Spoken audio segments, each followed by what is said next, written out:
सबसे पहला इसमें क्वेश्चन देखिए जो है एप्टीट्यूड से है। क्वेश्चन देखिए क्या कह रहा है कि यदि 3x² प्लस के एक्स प्लस के इज इक्वल टू 0 का कोई समाधान नहीं है, अर्थात कोई सोल्यूशन नहीं है, नो सोल्यूशन है, तो k के किस मान के लिए जो है ऐसा होगा। ठीक है, तो ये आपको बताना है। ये क्वाड्रेटिक इक्वेशन है, सभी लोग इसका कंडीशन जानते भी होंगे। देखिए इसको सॉल्व करते हैं। क्वेश्चन क्या कह रहा है, 3x² प्लस के एक्स प्लस के इज इक्वल टू 0 कह रहा है कि ऐसा k की वैल्यू आपको बतानी है कि जिसका कोई सोल्यूशन ही ना हो। ठीक है, तो अगर कोई सोल्यूशन नहीं होता है तो आप देखिए फार्मूला जो है क्वाड्रेटिक इक्वेशन का जानते हैं, ax² plus bx plus c is equal to 0। ये होता है क्वाड्रेटिक इक्वेशन का फॉर्मेट होता है। अब देखिए फॉर्मेट ये हो गया, तो इसमें फार्मूला क्या बनता है, b² माइनस 4ac। अगर इसका मान लेस देन 0 होगा, ठीक है, तो क्या होगा, सोल्यूशन कोई नहीं निकलेगा इस क्वाड्रेटिक इक्वेशन का। तो इस वैल्यू से जो है आप इस इक्वेशन में पुट कर दीजिए। यहाँ से आप जब उठाएंगे क्वेश्चन में तो आपका क्या हो जाएगा, b² की जगह पे क्या हो जाएगा k², ठीक है, माइनस 4a की जगह पे क्या लिखा हुआ है 3, तो 4 गुणे 3, c की जगह पे क्या लिखा हुआ है, यहाँ पे देखिए k लिखा हुआ है, तो k हो जाएगा लेस देन 0। अब देखिए k² minus 12k less than 0, यहाँ से k कॉमन ले लेंगे तो वैल्यू हो जाएगी k माइनस 12 लेस देन 0। अब यहाँ पे बात आती है कैसे हम जो है कंडीशन देखेंगे। देखिए कई लोग जो है डायरेक्ट यहाँ से ऑप्शन से भी कर सकते हैं, कोई दिक्कत की बात नहीं है, ऑप्शन से करेंगे तुरंत चौथा ऑप्शन आपको मिल जाएगा। देखिए लेकिन मैं यहाँ पे बता देता हूँ कैसे होगा। यहाँ पे देखिए अगर हम k की वैल्यू 0 रख देते हैं लास्ट में, देखिए अगर हम k की value k is equal to 0 रखते हैं तुरंत इक्वेशन 0 हो जाएगा। तो यहाँ पे लेकिन कंडीशन क्या है, लेस देन 0 होना चाहिए, मतलब k की वैल्यू हमें 0 नहीं रखना है। ठीक है, 0 हमें नहीं रखना है। अब देखिए k की वैल्यू अगर मैं निगेटिव में रखता हूँ तो यहाँ पे k की वैल्यू निगेटिव हो जाएगी और ये भी पूरी वैल्यू निगेटिव हो जाएगी, और दोनों का जब मल्टीप्लिकेशन करेंगे तो क्या हो जाएगा, पूरी वैल्यू जो है पॉजिटिव में चली जाएगी। लेकिन हमें 0 से छोटा ही तो रखना है, अर्थात इस वैल्यू को निगेटिव में ही रखना है। ठीक है, इस पूरे इक्वेशन की साइड को हमें निगेटिव में रखना है, तो अर्थात हम k की वैल्यू निगेटिव नहीं रख सकते कि इसलिए क्या हो जाएगा आपका, 0 से छोटा वैल्यू हम नहीं रख सकते, 0 भी नहीं रख सकते k की वैल्यू, तो k का मान क्या हो जाएगा, 0 से बड़ा ही रखना पड़ेगा। अब आती है बारी, अब देखिए k की वैल्यू 12 नहीं रख सकते। यहाँ पे देखिए 12 जैसे रखेंगे इक्वेशन 0 हो जाएगा, अर्थात 12 नहीं रख सकते। 12 से अधिक अगर रखते हैं तो वैल्यू ऑटोमेटिक पॉजिटिव हो जाएगी। क्यों, क्योंकि 12 से वैल्यू मान लीजिए अगर 13 रखते हैं तो ये वैल्यू तो पॉजिटिव होगी ही होगी। ठीक है, ये तो पॉजिटिव ऑलरेडी है, तो क्या हो जाएगा, ये पॉजिटिव वैल्यू हो जाएगी, लेकिन हमें लेस देन 0 रखना है, मतलब k की वैल्यू हमें 0 से अधिक रखना है और 12 के बीच में, अर्थात 0 से अधिक और 12 के बीच में हमें ये वैल्यू रखनी है। इसी केस में जो है क्या होगा, इस इक्वेशन का, इस क्वाड्रेटिक इक्वेशन का कोई सोल्यूशन नहीं होगा। तो ऑप्शन 4 इसका सही जवाब है। नेक्स्ट क्वेश्चन देखिए ज्योमेट्री से रिलेटेड है। क्वेश्चन देखिए क्या कह रहा है, किसी समचतुर्भुज की एक भुजा का मान दिया हुआ है लंबाई 17 सेंटीमीटर और इसका एक विकर्ण दिया हुआ है 16 सेंटीमीटर लंबा है। कह रहा है दूसरे विकर्ण की आपको लंबाई याद करनी है। क्वेश्चन देखिए क्या कह रहा है, एक है समचतुर्भुज, समचतुर्भुज अर्थात रोम्बस। रोम्बस की क्या होती है, सभी भुजाएं बराबर होती हैं, सभी साइड्स जो हैं इक्वल होते हैं। तो क्या कह रहा है, अगर उसकी साइड दिया हुआ 17 सेंटीमीटर तो सभी हो जाएंगे 17। ठीक है, सभी 17 सेंटीमीटर हो गए। ठीक, कह रहा है किसी एक विकर्ण का मान दिया हुआ है 16। ठीक, अगर एक विकर्ण, अगर इसका मान दिया हुआ है, एक विकर्ण मैंने खींच दिया, इसका मान दिया हुआ है 16।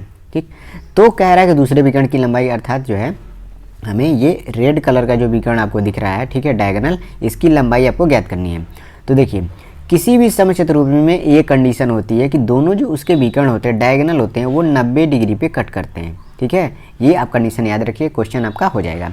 तो 90 डिग्री पे कट करते हैं, और दूसरी कंडीशन क्या है, दोनों डायगोनल्स जो हैं एक दूसरे को इक्वली डिवाइड करते हैं, अर्थात समद्विभाजित करते हैं। ये इसके बराबर होगा और ये साइड इसके बराबर होगा।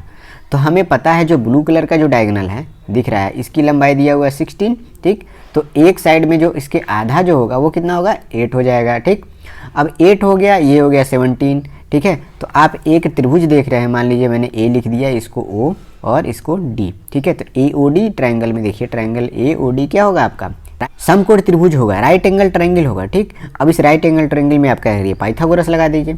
तो पाइथागोरस जब लगाएंगे तो आपका कितना आ जाएगा, ये तो ट्रिपलेट भी बन रहा है, कई लोग इसको जो जानते भी होंगे। 17 का जब स्क्वायर करेंगे तो ये किसके बराबर हो जाएगा, अंडर रूट नहीं, सॉरी अंडर रूट हटाएंगे, 8 स्क्वायर प्लस ये DO जो है भुजा जो होगी वो डायगोनल का जो हाफ होगा इसके स्क्वायर के बराबर होगा। ठीक, अब क्या करेंगे, यहाँ पे हम DO का मान यहाँ से निकाल सकते हैं आसानी से, अंडर रूट 17 का स्क्वायर माइनस 8 स्क्वायर, वैल्यू आ जाएगी आपकी DO का मान सीधे 15 सेंटीमीटर। ठीक है। ये ट्रिपलेट भी बन रहा है, 15 8 और का जो है ट्रिपलेट होता है 17, 15 8 और 17 का जो है ट्रिपलेट भी होता है, ठीक। तो 15 सेंटीमीटर जब डी का मान हो गया तो पूरे डायगोनल का जो मान आपका निकल के आएगा वो कितना हो जाएगा आपका, 15 गुणे 2 हो जाएगा आपका 30 सेंटीमीटर। तो 30 सेंटीमीटर इसके दूसरे डायगोनल की लंबाई हो गई। ऐसे क्वेश्चन मुझे बहुत देखने को मिले थे LB CBT 1 में, जेई में भी ऐसे क्वेश्चन जरूर आएंगे। समचतुर्भुज से तो बहुत क्वेश्चन आया था, सेम यही क्वेश्चन जो है कई बार रिपीट हुआ था, बस न्यूमेरिकल वैल्यू अलग अलग कर करके जो है बार कभी डायगोनल पूछता था, कभी भुजंगमान पूछता था, ऐसे ही पाइथागोरस बस उसमें लगाना था। नेक्स्ट क्वेश्चन अब देखते हैं। नेक्स्ट क्वेश्चन देखिए, स्टेटमेंट और एजम्पशन से रिलेटेड रीजनिंग का क्वेश्चन है, ये आ गया। आइए अब इसको सॉल्व करते हैं। क्वेश्चन देखिए क्या कह रहा है कि मुंबई में एक अग्रणी स्कूल ने अगले शैक्षणिक वर्ष में अपनी फीस जो है 150% जो है बढ़ा दी। अब देखिए इंग्लिश में थोड़ा, हिंदी में थोड़ा सा आप लोगों को कन्फ्यूजन हो रहा होगा। A leading school in Mumbai has increased its fees by the 150% from the next academic year। अर्थात मतलब कह रहा है कि अगले साल जो पढ़ाई शुरू होगी उस साल जो है उस स्कूल ने क्या किया कि जो है अपनी फीस में 150% की बढ़ोतरी कर दी, ठीक है ना, बढ़ा दिया फीस अपनी। वो अग्रणी स्कूल था, अर्थात लीडिंग स्कूल मतलब बहुत नामी स्कूल माना जाता था, तो उसने बढ़ा दिया। अब हम क्या एजम्पशन, क्या एज्यूम कर सकते हैं, ठीक है।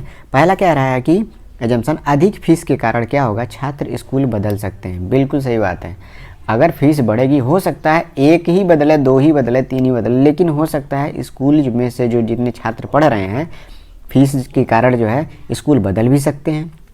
दूसरा क्या है कि कह रहा है कि अभी भी छात्रों में स्कूल की मांग हो सकती है, ये भी हो सकता है क्योंकि ये नामी स्कूल है, लीडिंग स्कूल कहना जा रहा है कि इसमें कंडीशन में लिखा हुआ है स्टेटमेंट में कि ये अच्छा स्कूल माना जा रहा है और ये फीस जब बढ़ा रहा है, हो सकता है फीस बढ़ने से जो है उसकी डिमांड और बढ़ जाए, ठीक है। तो या तो पहली कंडीशन हो सकती है, या तो जो है छात्र छोड़ के जाने लगे, कहें भाई फीस ज़्यादा हो गया, या फिर न जाए, कहें कि हो सकता है भाई अच्छा स्कूल हो, अच्छी जो है एजुकेशन उसमें दिया जा रहा है तो और भी लोग जो है फीस बढ़ाया, मतलब जो है कुछ लोग होता है कि ज़्यादा फीस देख के जो है कहते हैं इसमें अच्छी पढ़ाई होती होगी और जो है वो और ही उसमें अपने बच्चों का नाम जो है एडमिशन कराना चाहते हैं। तो इसीलिए दोनों कंडीशन जो है कि या तो एक सही हो सकता है या तो दूसरा, दोनों एक साथ नहीं सही होंगे क्योंकि स्कूल में लड़के छोड़ के जाने भी लगे और जो है इसकी डिमांड भी बढ़ने लगे, दोनों तो नहीं हो सकता ना। तो जैसा ही ऑप्शन में दिया होगा कि या तो एक, ठीक है, या तो 2, पहला अवधारणा सही हो सकता है या दूसरा, ठीक है। तो ये वही आप ऑप्शन मारिएगा, दोनों नहीं सही होंगे एक साथ में, या तो पहला सही होगा या तो छात्र जाने लगे स्कूल छोड़ के, या फिर उसकी डिमांड बढ़ सकती है। तो ये क्वेश्चन बहुत अच्छा क्वेश्चन था। आइए अब नेक्स्ट क्वेश्चन देखते हैं। नेक्स्ट क्वेश्चन देखिए, पाइप एंड सिस्टम से कह रहा है कि 2 पाइप दिया हुआ है एक्स और वाई अकेले किसी टैंक को क्रमशः 48 और 72 मिनट में भर देते हैं। कह रहा है कि यदि दोनों एक साथ खोले जाएं तो टैंक भरने में कुल कितना समय लगेगा, ये आपको ज्ञात करना है। देखिए यहाँ पे मिनट जो है पॉइंट में करके दिया हुआ है, कई लड़के इसी में थोड़ा सा कन्फ्यूजन हुए होंगे, बाकी क्वेश्चन बहुत आसान क्वेश्चन है। एक्स जो है और वाई, एक भरता है 48 आवर में और एक भरता है 72 आवर में, दोनों का आप एलसीएम लेंगे तो कितना आएगा आपका 72 दूना 144, ठीक है। तो ये हो गया 144 इसका एलसीएम। अब 48 से अगर आप डिवाइड करेंगे 144 को 3 आ जाएगा और इससे करेंगे तो 2 आ जाएगा। तो 3 यूनिट जो है पर मिनट कह सकते हैं, ये 2 यूनिट जो है पर मिनट ये फिल करता है। अगर दोनों को साथ में चलाएंगे तो हर एक मिनट में कितना यूनिट भर जाएगा, 5 यूनिट जो है पर मिनट में जो है टैंक भरेगी। लेकिन कह रहा है कि कुल भरने में कितना टाइम लगेगा, तो 144 में आप 5 का डिवाइड कर दीजिए तो कितना आ जाएगा 5 दूना 10, 5/40, दशमलव करके ये 8 हो जाएगा। ये मिनट में आएगा वैल्यू, 28.8 मिनट में आएगा।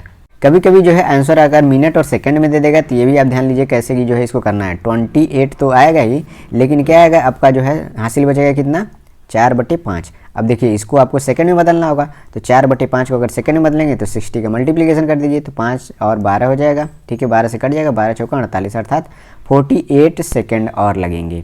तो यहाँ पे तो मिनट में दिया हुआ है, कभी कभी दे देगा 28 मिनट 48 सेकेंड, 28 मिनट 20 सेकेंड, ऐसे करके ऑप्शन में देगा तो भी आप जो है सेकंड में बदल लीजिएगा, कोई बहुत ज़्यादा डिफिकल्ट नहीं है। नेक्स्ट क्वेश्चन आप देखते हैं। नेक्स्ट क्वेश्चन देखिए जो है टाइम एंड वर्क से है, ये अच्छा क्वेश्चन है और इसमें जो है कई लोगों को एक स्टेप में कन्फ्यूजन होती है। देखते हैं इसको जो है कि कैसे सॉल्व होता है। क्वेश्चन देखिए कह रहा है कि प्रमोद जो है 12 घंटे पर एक दीवार पर लाल रंग लगा सकता है, ठीक है। 12 घंटों में जो है एक दीवार को लाल रंग कर सकता है। कह रहा है कि जबकि ब्रजेन जो है 16 घंटे में पूरी दीवार पर सफ़ेदी कर सकता है। मतलब 12 घंटे में जो है लाल रंग जो है प्रमोद लगा सकता है और ब्रजेन जो है 16 घंटे में पूरी दीवार को सफ़ेद कर सकता है। कह रहा है कि यदि प्रमोद और ब्रजेन तब शुरू करते हैं जब दीवार पर सिर्फ सीमेंट हो, मतलब जो है अभी पेंटेड नहीं है, कुछ भी पेंट नहीं है वो।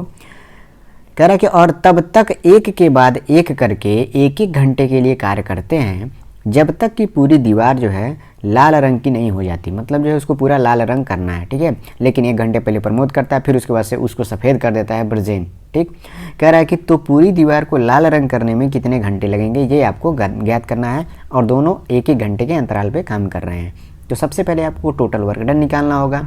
तो मैं यहाँ पे प्रमोद को P से लिख देता हूँ और ब्रजेन को B से।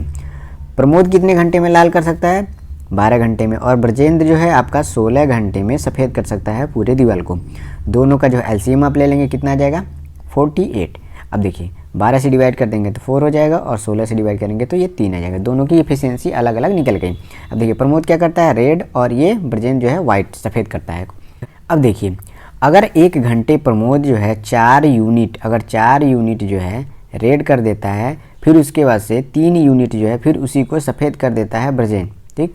तो टोटल जो है 2 घंटे में, हर 2 आवर्स में कितना यूनिट रेड होगा, 4 में से 3 घट जाएगा, 1 यूनिट जो है टोटल काम होगा वही रेड हिस्सा बचेगा, ठीक है।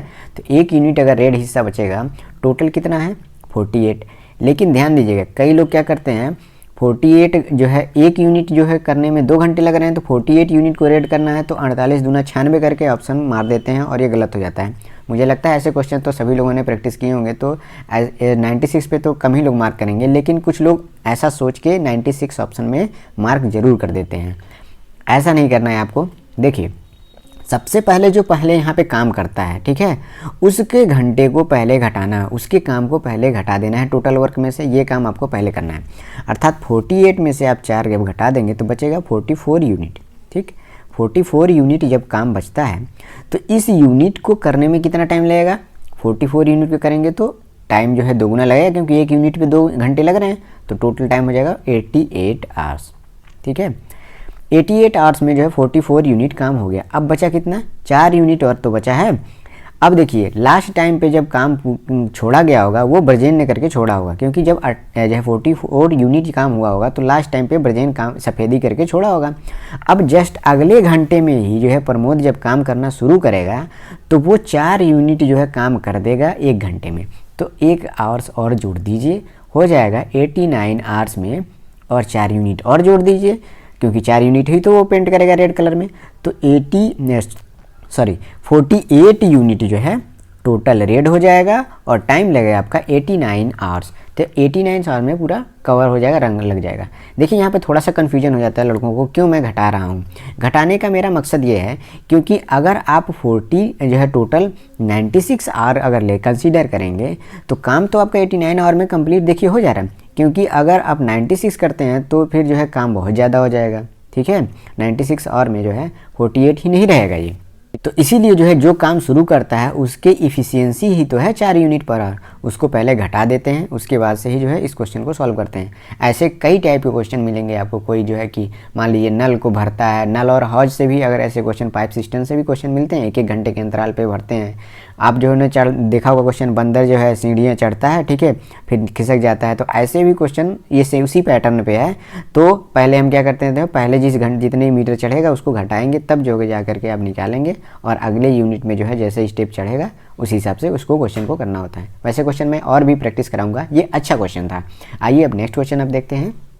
नेक्स्ट क्वेश्चन देखिए, नंबर सिस्टम से क्वेश्चन है, आसान है लेकिन अच्छा क्वेश्चन है। क्या कह रहा है कि 75 और 405 के बीच 3 अंकों की पूर्ण संख्या ज्ञात करनी है आपको, कितनी है, ठीक है। How many 3 digits whole numbers are there between 75 and 405, ठीक है। तो इससे पहले मैं थोड़ा सा इसको आपको बता देता हूँ। अगर मान लीजिए मैं कहूँ कि 7 से लेकर के 11 के बीच में कितनी पूर्ण संख्याएँ हैं, सिर्फ मैं इतना पूछ रहा हूँ कितनी पूर्ण संख्या है, तो कौन कौन सी होंगी, 8, 9 और 10, यही 3 तो होंगी। लेकिन आप ज्ञात कैसे करेंगे, आपको ज्ञात करने के लिए क्या करना होगा, 11 में से आपको 7 को घटाना होगा। तो 7 जब घटाएंगे कितना आएगा आंसर, 4 आएगा। लेकिन संख्याएं कितनी हैं, 3। तो आपको पता चल गया कि अगर आपको इनके बीच की संख्या निकालनी है, सबसे पहले तो आपको घटाना होगा, ठीक है। घटाने के बाद जो आंसर आएगा उसमें से आपको 1 घटाएंगे, तो उतने नंबर्स जो है इन 2 संख्याओं के बीच में आपको होल नंबर्स मिलेंगे, ठीक है। 3 अब आपका मिला है। जैसे अब मान लीजिए मैं, अब देखिए कह रहा है कि 3 अंकों की पूर्ण संख्याएं पूछा है, अर्थात 75 से लेकर के 75 से लेकर के 99 तक तो संख्याएं 2 डिजिट की ही तो हैं, तो 2 डिजिट का जो है कंसीडर तो हमको करना नहीं है, 3 डिजिट की कंसीडर जो है आपको करना है, 3 डिजिट के जो भी होल नंबर्स हैं। तो अब देखिए थोड़ा सा मैं यहाँ पे और बता दे रहा हूँ आपको। अगर मान लीजिए मैं कहूँ कि 99 से लेकर के 104 के बीच में जो 3 डिजिट की संख्या है वो आपको ज्ञात करनी है। तो 99 के बाद क्या आएगा, 100 आएगा, फिर 101 आएगा, फिर 102 आएगा और 103 आएगा। मतलब संख्याएँ कितनी हैं, 4। ये 4 संख्याएँ आएंगी। कैसे आएंगी, आप 99 इसमें से घटाइए, 99 घटाएंगे तो कितना आएगा आपका, 5 आएगा। लेकिन संख्याएं तो 4 हैं, तो क्या करना होगा आपको, 5 में से 1 घटाएंगे, संख्याएं मिल जाएंगी 4। अर्थात 4 ही डिजिट होंगी जो 3 अंकों की होंगी, मतलब 4 जो संख्याएं होंगी जो 3 डिजिट की होंगी। अब देखिए क्वेश्चन में क्या कह रहा है, आपको 99 से कितने तक निकालना है, 405 तक निकालना है। तो सीधे आपका क्या करना होगा, 405 में से 99 घटा दीजिए, आपका आंसर कितना आ जाएगा, 306। 306 आएगा, लेकिन संख्याएं कितनी होंगी, इसमें से आपको 1 घटाना होगा, कितनी हो जाएंगी, 305। ऑप्शन देखिए 1 सही है। ऑप्शन बहुत क्लोज में है, जल्दीबाजी में आप 306 भी मार्क कर सकते हैं। 4, 5, 6 और 7 देखिए सारे ऑप्शन जो है बहुत क्लोज है, इसीलिए मैंने जो है पहले जो है थोड़ा सा इजी लेवल में इसको बताया। क्वेश्चन आसान था, बस आपको थोड़ी सी गलती ना कर बैठे, इसीलिए मुझे जो है ये क्वेश्चन यहाँ पे लेके आना पड़ा। अब देखते हैं नेक्स्ट क्वेश्चन कौन सा है। नेक्स्ट क्वेश्चन है रीजनिंग से। देखिए यहाँ पे एक आकृति बनी हुई है, ये क्या है, वर्ग की तरह है। वर्ग को जो है डिवाइड किया गया हुआ है। देखिए डिफरेंट पार्ट्स में पूछा है कि इसमें कितने नंबर आप वर्ग हो सकते हैं, कितने नंबर से आप स्क्वायर है, आपको गिन के बताना है। तो ये क्वेश्चन तो काफ़ी सिंपल है, लोग गिनते भी हैं। तो आप इसको गिन करके जो है कमेंट सेक्शन में बताइए कि कितने नंबर से आप जो है नंबर ऑफ स्क्वायर इसमें है। नेक्स्ट क्वेश्चन देखिए जो साइंस से है। क्वेश्चन क्या कह रहा है कि अवतल दर्पण अर्थात जिसे इंग्लिश में क्या कहते हैं, कॉनकेव मिरर, ठीक है। कॉनकेव मिरर की वक्रता त्रिज्या, ठीक है, रेडियस ऑफ कर्वेचर की बात कर रहा है, 30 सेंटीमीटर है। कार्टेशियन साइन कन्वेंशन के अनुसार आपको बताना है कि इसकी फोकल लेंथ, फोकल लंबाई जो है किस तरह व्यक्त किया जाएगा। पहले तो आपको फोकल लेंथ जानना चाहिए। तो देखिए एफ जो होता है, एफ इक्वल टू क्या होता है, जो रेडियस ऑफ कर्वेचर होता है उसका बटा 2 होता है। मतलब जो रेडियस ऑफ कर्वेचर का आधा होता है फोकल, ठीक। अब देखिए फोकल जो है रेडियस ऑफ कर्वेचर 30 सेंटीमीटर दिया हुआ है, तो एफ कितना हो जाएगा आपका, 30/2 हो जाएगा आपका 15 सेंटीमीटर। अब साइन कन्वेंशन बताना है आपको कार्टेशियन साइन कन्वेंशन से। तो कार्टेशियन साइन कन्वेंशन सेम ही होता है जैसे आप क्वाड्रेटिक में पढ़ते हैं। इधर जो है आप जो है लाइन बना देते हैं, 4 क्वाड्रेंट में डिवाइड हो जाता है। इधर जो है हम प्लस से डिनोट करते हैं, ठीक है, ऊपर प्लस से डिनोट करते हैं, ठीक, नीचे माइनस से, और लेफ्ट साइड में आप सभी सिंबल को माइनस से डिनोट करते हैं। कह रहा है कि अवतल दर्पण में वक्रता त्रिज्या अर्थात जो है 30 सेंटीमीटर है, तो फोकल उसकी कैसी होगी। तो अवतल दर्पण जब होगा, कॉनकेव मिरर होगा, तो उसमें फोकल को हम डिनोट करते हैं निगेटिव साइन से। आप इस बात को ध्यान दीजिएगा। तो जो भी अवतल दर्पण होंगे तो उसको निगेटिव में डिनोट करेंगे, तो इसका फोकल कितना हो जाएगा आपका, f is equal to -15 centimetre, ठीक है। अगर इमेज जो है इधर ऑब्जेक्ट इधर रखा हुआ है, इमेज राइट साइड में अगर बनता है, ठीक है, तो क्या होगा, इधर कार्टेशियन कन्वेंशन से इमेज का जो डिस्टेंस होता है उसको हम जो है पॉजिटिव में डिनोट करते हैं, ऑब्जेक्ट की डिस्टेंस को हम क्या है नेगेटिव में डिनोट करते हैं।